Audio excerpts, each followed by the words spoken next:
মন্দিরটা সেই জন্য নাচের বিভিন্ন পশ্চারের আঙ্গিকেই তৈরি। মানে এই মন্দিরের যেখানে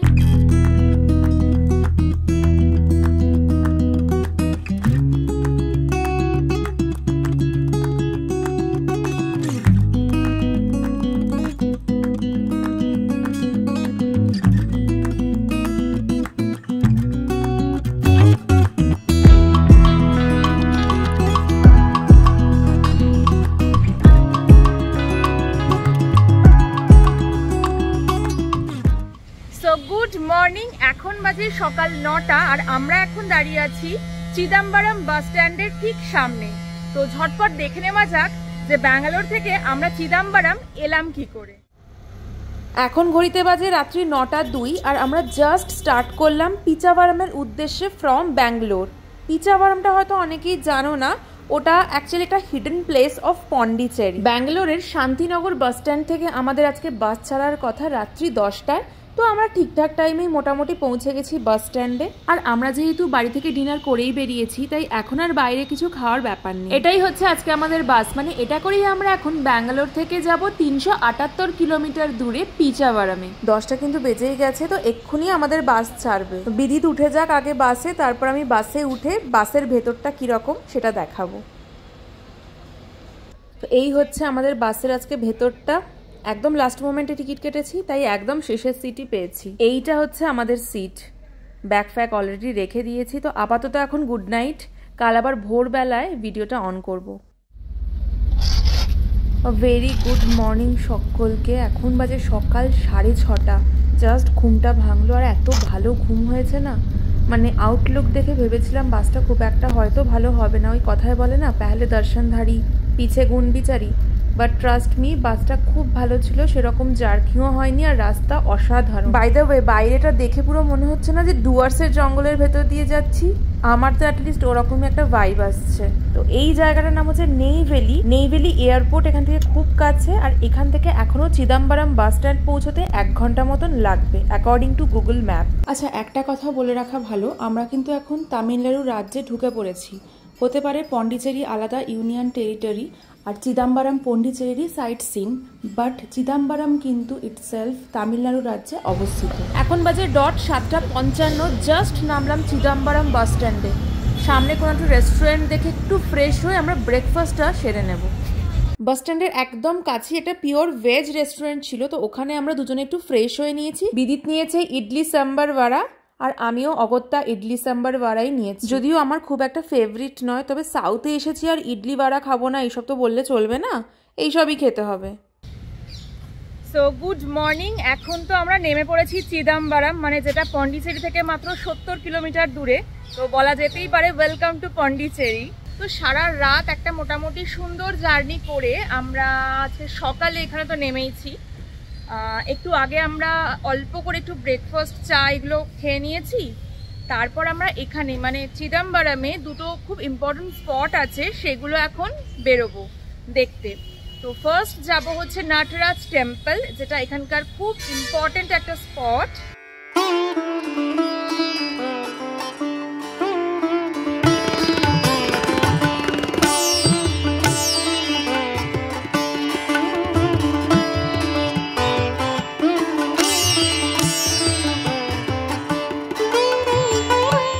তারপর এখান থেকে যাব world second largest mangrove forest, যেটার নাম হচ্ছে পিচাভারাম।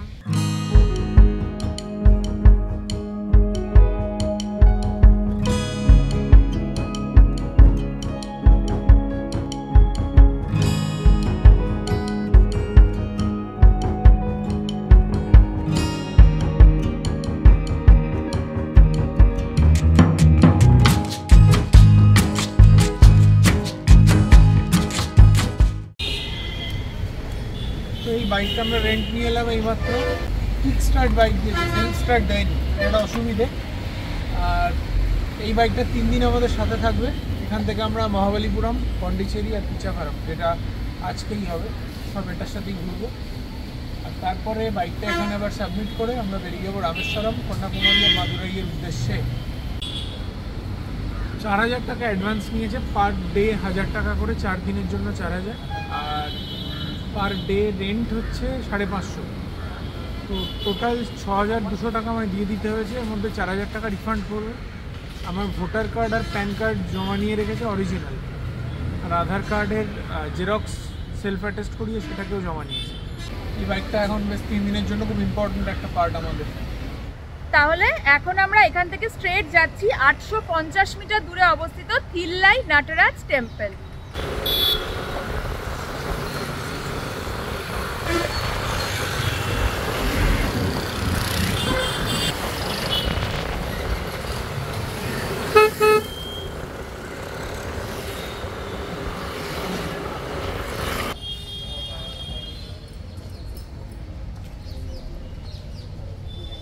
তো এটা হচ্ছে সাউথ গেট, মানে নটরাজ টেম্পলের সাউথ গেট। বাইকটা পার্ক করেছি, আর হচ্ছে এই গেটের সামনে জুতো লাগেজ এগুলো সব জমা রাখার ব্যবস্থা আছে।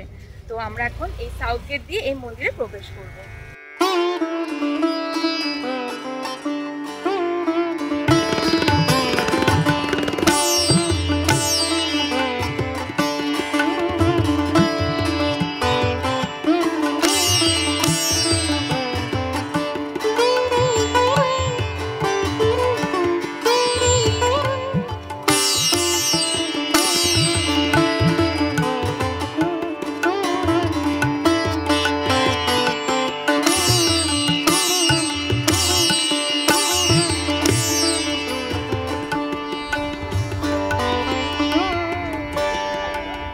মন্দিরে ঢোকার মুখেই রয়েছে গণেশ ঠাকুরের মন্দির। তো সেখানে ফটোগ্রাফি অ্যালাউ ছিল না বলে আমি ভেতরে তুলতে পারিনি। তো গণেশ ঠাকুরের মন্দির দেখার পর আমরা এখন মূল মন্দিরের দিকে এগিয়ে চলেছি।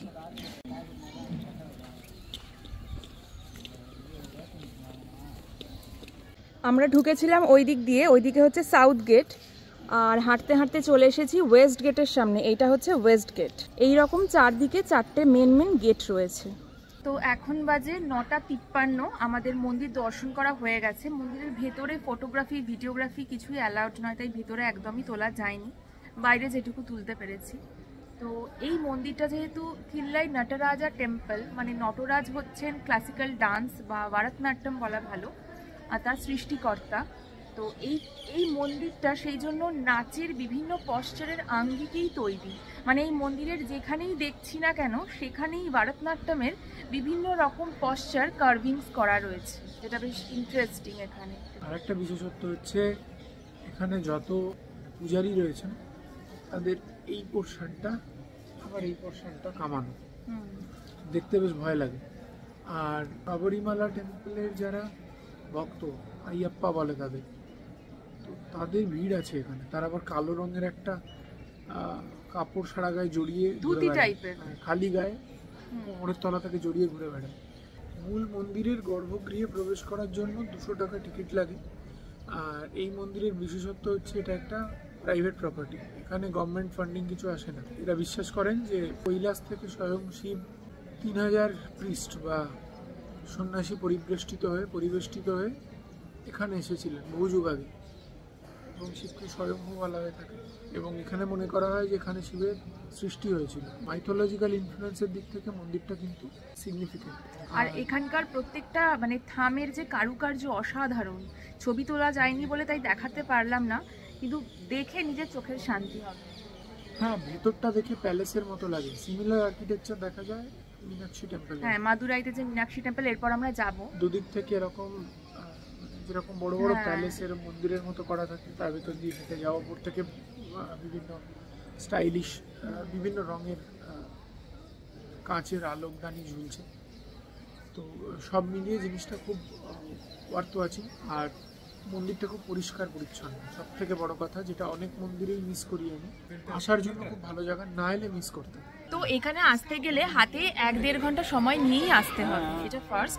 আর সেকেন্ড হচ্ছে এখানে একটা সিস্টেম রয়েছে, এখানে যদি ইয়ারলি মেম্বারশিপ নেওয়া যায় 4000 টাকা দিয়ে, তাহলে এখানে অ্যাড্রেস দিয়ে দিলে সেই অ্যাড্রেসে হচ্ছে প্রসাদেরা পাঠিয়ে দেয়। তো কেউ যদি এখানকার মেম্বারশিপ নিতে চায় তাহলে তারা ইয়ারলি এরকম প্রসাদ পেয়ে যাবেন বাড়িতে। ইয়ারলি 4000 টাকা দিতে হয়। এই মন্দিরটাতে যতটা সম্ভব তাড়াতাড়ি আসার চেষ্টা করলেই ভালো হয়, কারণ যত বেলা বাড়ছে এত রোদ্দুর হয়ে গেছে অলরেডি, আমি প্রচণ্ড এক্সস্টেড হয়ে গেছি। এরপর আবার এখান থেকে পিচাভারাম যাব, তারপর পন্ডিচেরি, মানে খুবই এখন ক্লান্ত হয়ে গেছি, তো যতটা সম্ভব তাড়াতাড়ি আসা যায় ততই ভালো।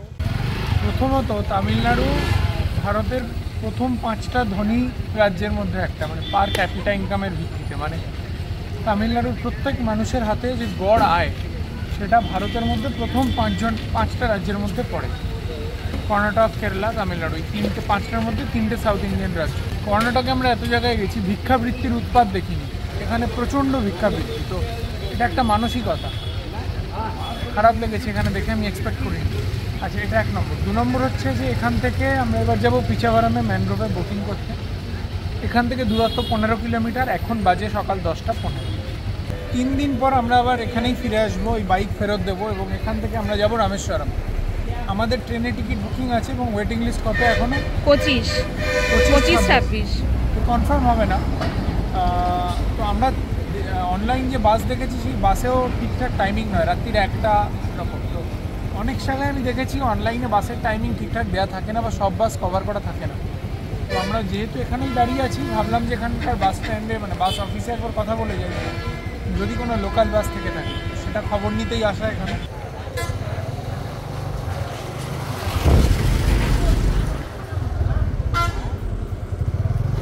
চিদাম্বরম বাস স্ট্যান্ড থেকে খবর নিয়ে নিলাম যে এখান থেকে কটার সময় রামেশ্বরমের বাস ছাড়ে, কারণ আমরা পন্ডিচেরি থেকে চিদাম্বরম হয়ে যাব হচ্ছে রামেশ্বরম। প্রচণ্ড রোদ, বেলা যত বাড়ছে রোদ ততই বাড়ছে, কিন্তু রাস্তা অসাধারণ। এই অসাধারণ রাস্তা দিয়ে আমরা চিদাম্বরম বাস স্ট্যান্ড থেকে যাচ্ছি 15 কিলোমিটার দূরে পিচাভারামে, যেখানে রয়েছে world second largest mangrove forest. তাহলে আমরা তো এখন পিচাভারাম যাচ্ছি, কিন্তু তোমরা নেক্সট এপিসোডটা দেখতে থাকো।